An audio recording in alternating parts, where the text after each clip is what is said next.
My name is Emma, and if you had told me 5 years ago that I would be the black sheep of an upper-class family, I would have laughed. But here I am, married to the love of my life, Daniel, yet constantly battling the disapproval of my mother-in-law, Victoria. When Daniel and I first met, it was like stepping into a fairy tale. He was charming, kind, and utterly oblivious to the privileges his upper-class upbringing had afforded him. I, on the other hand, came from a middle-class family where every penny counted. Our backgrounds were worlds apart, but our love felt like the perfect bridge. Daniel's family was another story. They were welcoming at first, in a distant, polite kind of way. But Victoria, his mother, always had a measuring look in her eyes. She was the matriarch, a woman who carried her family's legacy like a crown and expected everyone to live up to her standards. I tried, God knows I tried. I attended every event, smiled through countless dinners, and even laughed at jokes I didn't understand. But it was never enough for Victoria. She saw me as an outsider, someone not fit to carry the family name. And the more I tried to prove myself, the wider the gap between us grew. The first real clash came with our wedding. Victoria wanted a spectacle, something that would make the social pages and impress their circle. She talked about 7-figure budgets, as if discussing the weather. But Daniel and I, we wanted something different. We wanted a celebration of love, not wealth. We organized a modest wedding, focusing on what mattered to us: good food, close friends, and family. It was a beautiful day, the kind you dream about, but Victoria couldn't hide her disdain. She complained about every detail, from the decorations to the menu, and even managed to convince some relatives that our wedding was a disappointment. Looking back, I realized that was the moment I lost any chance of winning her over. Not that I didn't try. I continued to play the part of the dutiful daughter-in-law, but Victoria's coldness turned into something more. It became a silent war, one where every gesture and word was scrutinized and judged. I remember once overhearing her talking to a friend, describing our wedding as charmingly simplistic, but lacking in any real taste. Her words stung, and I realized then that it wasn't just about class or money. It was about control. Victoria wanted to dictate every aspect of our lives, and my refusal to bend to her will was seen as a direct challenge. Daniel saw it too. He stood by me, always, which only worsened his relationship with his mother. It was as if she couldn't comprehend why her son would choose his wife over her archaic ideals of family and status. But I was tired of the constant judgment, the veiled insults, and the never-ending battle to prove myself worthy of a family that seemed determined to see me as an outsider. I started to withdraw, to build walls around myself for protection. And as the holiday season approached, I made a decision that would set the stage for an even greater conflict. One that would test not just my marriage, but my very sense of self. The stage was set for a showdown, and I, Emma, was at the heart of it.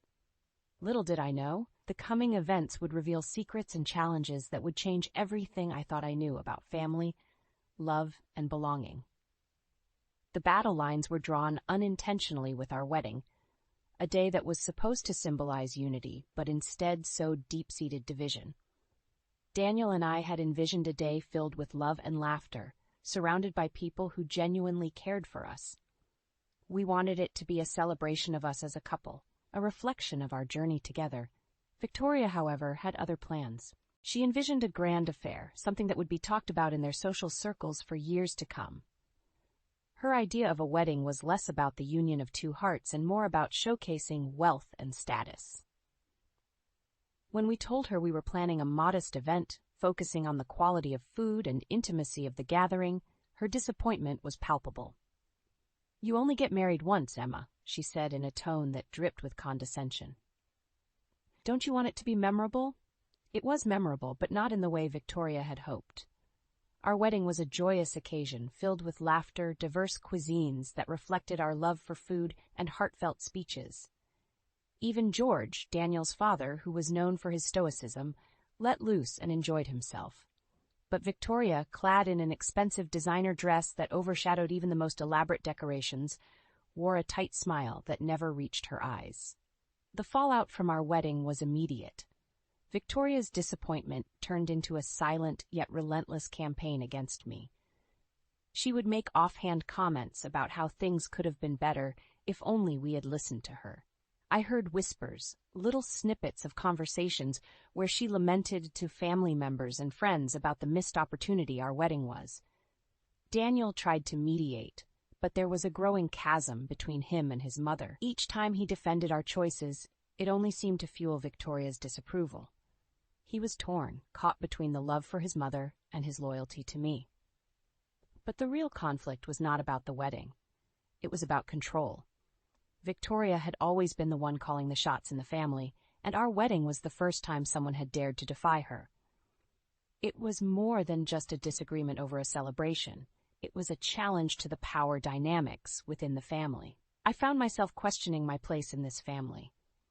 I had married into a world where appearances mattered more than authenticity, where tradition overshadowed individuality, and at the center of it all was Victoria, a matriarch who viewed my presence as a threat to the order she had meticulously maintained. As the months passed, the strain began to take its toll.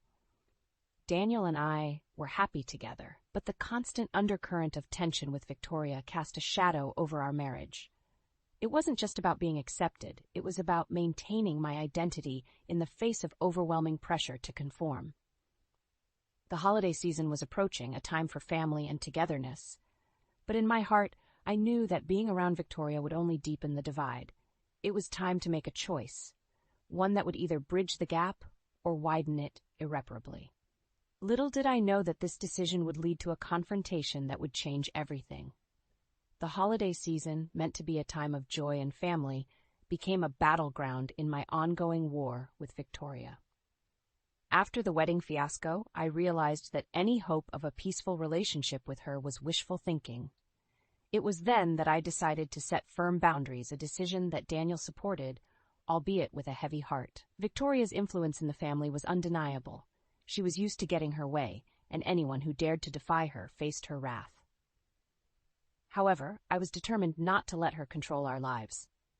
So, when the annual family vacation planning began, I made a stand. I think it would be best for everyone if I didn't join this year, I told Daniel, who looked at me with a mixture of understanding and sadness. He knew how toxic the atmosphere had become, but the thought of being apart during the holidays was painful for him. Victoria's reaction to my decision was as expected. She took it as a personal affront, a deliberate act of defiance. Her demeanor towards me, already frosty, turned openly hostile. She accused me of driving a wedge in the family, of turning her son against her. The backlash was immediate and intense. Victoria's influence meant that other family members started to view me with suspicion and distrust. Whispered conversations would cease when I entered a room, and invitations to family events became less frequent. Despite the challenges, Daniel stood by me, his loyalty unwavering. This only seemed to infuriate Victoria more, and she began to question my intentions, suggesting that I was manipulating her son for my gain. Her accusations were baseless, but they hurt. I had entered this family with open arms, only to be met with closed doors. Our relationship reached a breaking point during a particularly tense family dinner. Victoria, in a moment of unbridled anger, openly criticized our marriage. Her words were sharp, each one a dagger aimed at my heart. "You've changed him," she hissed across the table. "My son was never like this before you came along. You've taken him away from us." Daniel, usually the peacemaker, finally snapped. "I'm still your son, but I'm also Emma's husband. She's my family too, and you need to respect that." The room fell silent. It was the first time Daniel had openly confronted his mother. The tension was palpable, a tangible entity that filled the space between us. That night, as Daniel and I lay in bed, a mix of emotions swirling within us, we realized that our struggle was more than just a series of disagreements. It was a fight for our identity as a couple, a battle against an oppressive tradition that sought to dictate our lives. As Christmas approached, the idea of spending it under Victoria's scrutinizing gaze was unbearable. I suggested to Daniel that he should go on the family vacation without me. I would stay back, find solace in the quiet of our home, and later join my own family for their post-Christmas celebration. Reluctantly, Daniel agreed, but his decision only fueled Victoria's narrative that I was the villain in this story. Her call the next day was a clear indication of her feelings. "You're tearing this family apart," she accused, her voice dripping with venom. "You've taken my son, and now you won't even let him spend Christmas with his own family." I listened, a sense of weariness washing over me. Her words, once sharp and hurtful, now seemed hollow. I was tired of the constant battle, tired of trying to prove myself to someone who had already made up her mind about me. As I hung up the phone, I realized that this was more than just a family feud. It was a test of my resilience, a challenge to my place in a world that seemed determined to reject me. But as the year drew to a close, I knew that the biggest battle was yet to come. The decision to spend Christmas apart from Daniel's family was one of the hardest I had ever made. As the festive season enveloped the city in its warm embrace, I found myself enveloped in a cold, unyielding solitude. Daniel, torn between his loyalty to me and his family obligations, was a picture of inner conflict. In the end, he chose to stay with me, a decision that only served to deepen Victoria's resentment. Christmas Eve arrived with a sense of emptiness. Daniel tried to keep a brave face, but I could see the sadness in his eyes. He missed his family, traditions they shared, and the laughter that echoed through their grand home. I felt a pang of guilt for being the cause of his sorrow, but I also knew that joining Victoria and the rest of the family would only lead to more pain. The day passed in a blur of artificial cheerfulness. We watched movies, cooked together, and tried to make the best of our situation. But the shadow of the unspoken conflict with Victoria loomed over us, an ever-present specter of discord. On Christmas morning, the phone rang, shattering the fragile peace we had managed to build. It was Victoria, her voice icy and sharp. "You've really done it this time, Emma," she accused. "You've kept my son from his family on Christmas. Are you happy now?" Her words were like a slap in the face, but I had grown accustomed to her hostility. "Daniel made his own decision," I replied calmly, trying to keep my voice steady. The conversation that followed was a bitter exchange of accusations and grievances. Victoria blamed me for every rift in the family, for every moment of unhappiness Daniel had ever experienced. I listened, feeling a mix of anger and despair.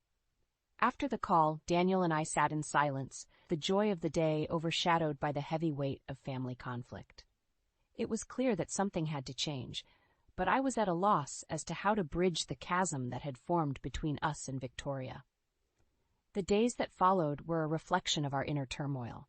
Daniel was distant, lost in his thoughts, and I was consumed by a sense of helplessness.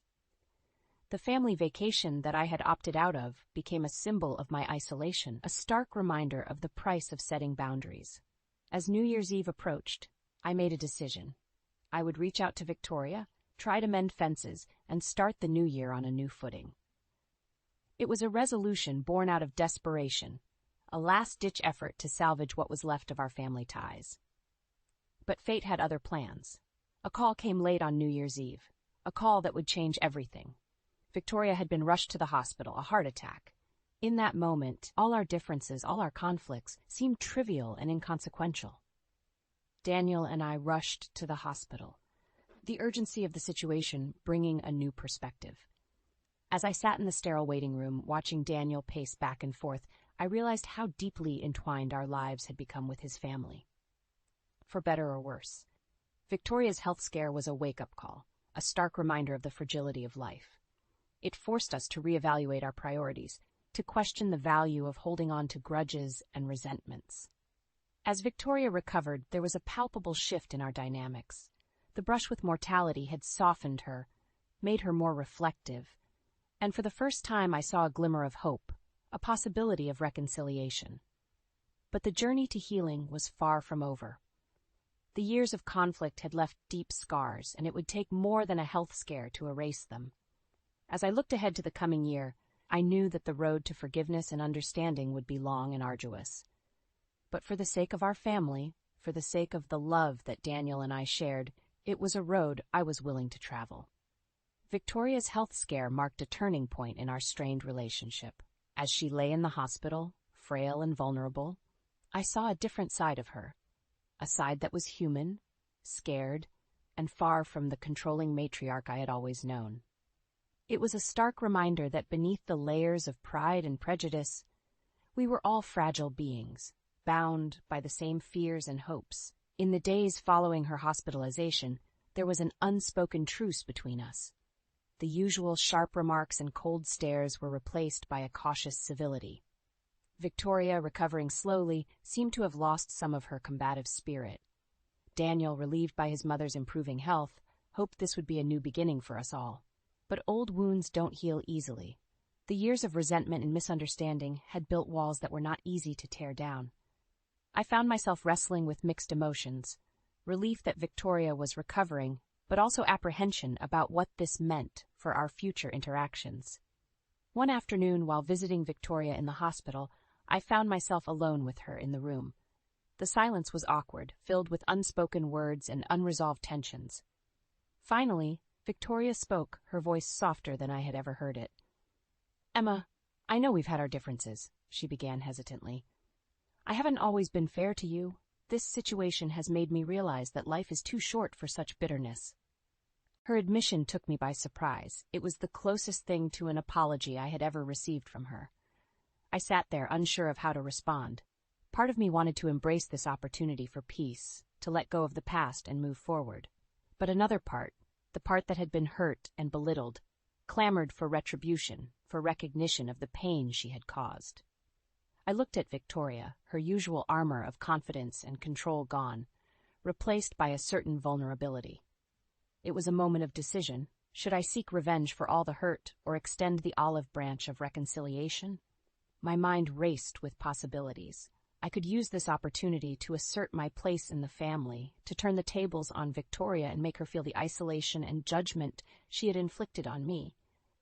But as I watched her, a frail figure amidst the sterile hospital sheets, I realized that such a path would only perpetuate the cycle of conflict and pain. I appreciate your words, Victoria," I finally said, my voice steady but gentle. "I hope we can put the past behind us and start anew." A flicker of relief passed through Victoria's eyes. "I would like that," she replied quietly. The days that followed were a tentative dance of reconciliation. We started to build bridges, slowly and carefully. There were moments of awkwardness, of old habits threatening to resurface, but there was also a newfound respect and understanding. Daniel was cautiously optimistic, happy to see the two most important women in his life trying to mend their relationship. And for me, it was a journey of letting go, of choosing peace over revenge, understanding over conflict. But the true test of our fragile truce came during the next family gathering. It was an opportunity to solidify our newfound understanding or to fall back into the old patterns of hostility and resentment. As the day approached, I felt a mix of hope and trepidation, wondering if the peace we had started to build was strong enough to withstand the pressures of family dynamics. What happened that day would either cement our journey towards healing or shatter the delicate peace we had managed to forge. The family gathering loomed like a final exam for which I had been preparing, yet still felt unready. The event, a grandiose annual soirée hosted by Victoria and George, was typically a showcase of status and superficial pleasantries. This year, however, it carried a new significance. It would be the first public appearance of our reconciled family unit. As Daniel and I arrived, I felt a knot of anxiety in my stomach. The opulent setting, a grand ballroom adorned with crystal chandeliers and silk drapes, seemed to echo with the memories of past confrontations. Guests mingled, glasses clinked, and the air was filled with the light hum of orchestrated socializing. Victoria, resplendent in a tasteful evening gown, greeted us at the entrance. Her smile, once a well-practiced facade, now held a hint of genuine warmth. The initial exchange was cautious but polite, a significant improvement from our previous encounters. The evening progressed with an unexpected ease. Conversations flowed more freely, and I found myself engaging with family members who had previously kept their distance. The atmosphere, although still charged with the undercurrents of a complex history, was noticeably less tense. Daniel, watching his family interact with a newfound harmony, seemed visibly relieved. His gaze met mine across the room, and in his eyes I saw gratitude and love. It was a silent acknowledgement of the journey we had undertaken, the challenges we had faced and overcome together. However, the true test came later in the evening. Victoria, in a move that surprised everyone, raised her glass for a toast. The room fell silent, all eyes turning towards her. Tonight, I want to acknowledge someone who has shown great strength and grace, she began, her voice steady. Emma, my daughter-in-law, has been a part of this family for years, and I have not always been as welcoming as I should have been. A murmur of surprise rippled through the room. Victoria continued, her eyes meeting mine. Emma, you have brought much-needed change to this family. You have shown us that love and understanding are more important than tradition and appearances. I am grateful for the lessons you have taught me, and I look forward to the future we will build together as a family. The room erupted in applause, a sound that resonated with the beating of my heart. It was a moment of redemption, of wounds beginning to heal. I felt a wave of emotion wash over me, a mix of relief, happiness, and a newfound respect for Victoria. The rest of the evening was a celebration not just of the family's social status, but of its growth and unity. Laughter filled the air, replacing the stifling formality that had once dominated these events. As the night drew to a close, Daniel and I walked hand in hand, the stars shining brightly above us. The journey had been long and fraught with obstacles, but we had emerged stronger, both as individuals and as a couple. Our story was not just one of conflict and struggle, but of understanding and forgiveness. It was a testament to the power of love and resilience, a reminder that sometimes new beginnings can emerge from the bitter ends. The days following the family gathering were filled with a sense of quiet contentment, a stark contrast to the tumultuous years that had preceded. Daniel and I, once caught in the eye of a relentless storm, now found ourselves in a peaceful harbor. The change was not just in our relationship with Victoria, but within ourselves.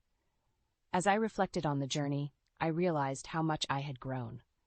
The struggles with Victoria, though painful, had taught me the value of patience, resilience, and most importantly, the strength of my own convictions. I had learned to navigate the delicate balance between standing up for myself and extending grace to others.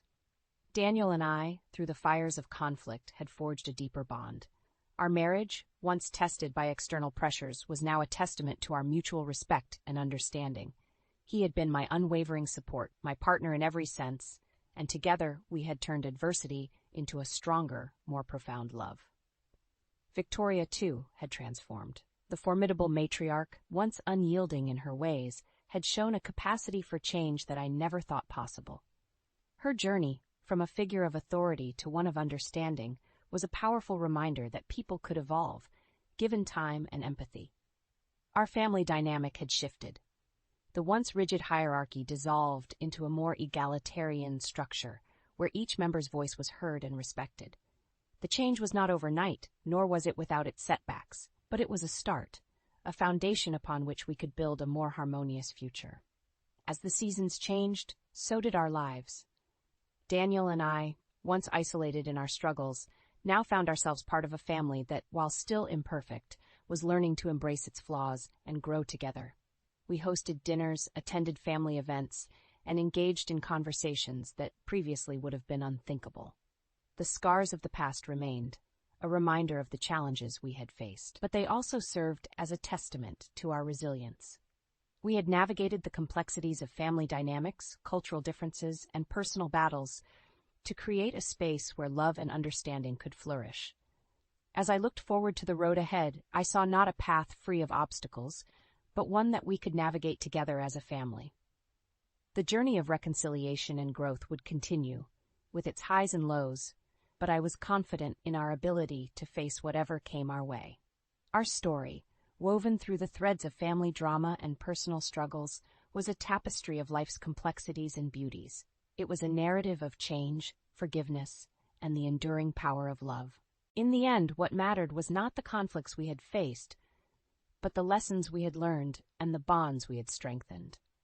Our story was a reminder that even in the most challenging circumstances, there is always a possibility for new beginnings, for healing, and for hope.